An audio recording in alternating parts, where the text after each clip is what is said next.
It's member-supported Hawaii Public Radio, HPR1, All Things Considered, and I'm Dave Lawrence.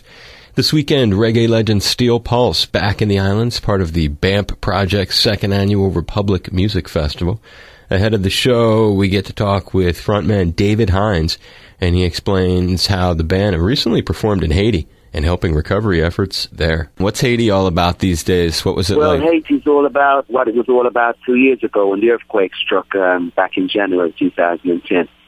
And not much has happened as far as rehousing the people around the capitals, around the famous monuments of Tucson and Piton and all those other famous activists throughout their history. The people are actually surrounded all these great monuments with tents and in boxes, you name it, what they can actually dwell in, plastic bags, whatever is covering them for that day. And it's just appalling to see the condition, but they still try to keep their spirits up. We felt honored to be there. Were they regular gigs of yours, or were they special events of some kind? So it's all been about a special event because, as you know, I've been touring the U.S.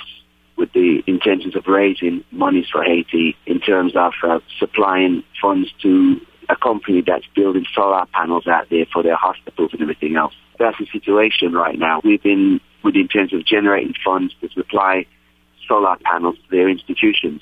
Haiti is a third world country, and what tends to happen when we hit third world countries, there tend to be two sets of dates in one town or one district. And the first set usually accommodates the well-to-do, the more affluent part of the society. And then second date is usually, as a rule, a free concert, or a concert where the money is offered as far as the fee to enter is a little next to nothing. But in this particular case, we only managed to do one show. There was a lot of red tape and bureaucracy, and there was some infrastructure set there where they were demanding a hefty fee for the rental of the actual place to perform, which was defeating the entire object of us in the first place going there. You talk about the red tape and the bureaucracy and how things just don't look like there's been much progress in the couple of years since this happened. Is there any signs as to how any of that is going on? Is that happening because of the government on the ground there? Is it a lack of awareness from people out here in the community? I think it's a case of the world not really, all the pledges that were made over the years, over the last 2 years. Few of the countries really committed themselves to the pledges that they offered. Having said that, there's a lot of American companies that have been down there that have been doing things on a beneficial basis. And what the world doesn't seem to realize, the longer that something in a third world country like Haiti takes to be put right, the more diseases and other things that can kick in. How long were you there, actually, in country? I was there for about just under a week, because I stayed an extra couple of days and tried to fulfill my promise to go out and see the actual places that we were making our donations as far as the solar panels. So I stayed an extra couple of days. And I want to add that we just missed Sean Penn while we were out there.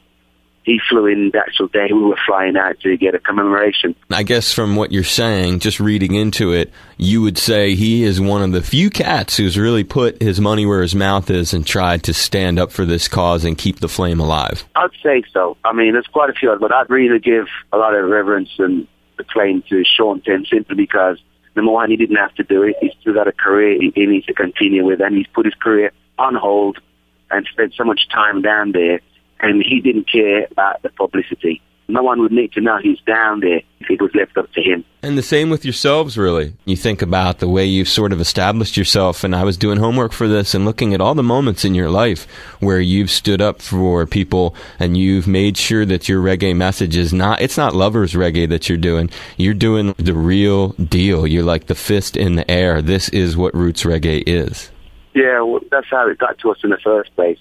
All I can say is we take the cause, what we have, very close to heart. And as far as the band's performance, being on the Wailers tour back in '78 was an opportunity for us to really see the master at work. And it was something that's been branded and implanted in our minds, instilled in our consciousness, how to do it. It never left us. And I think that has a lot to do with dedication that we do have towards what we do. It's heavily on display. Good answer.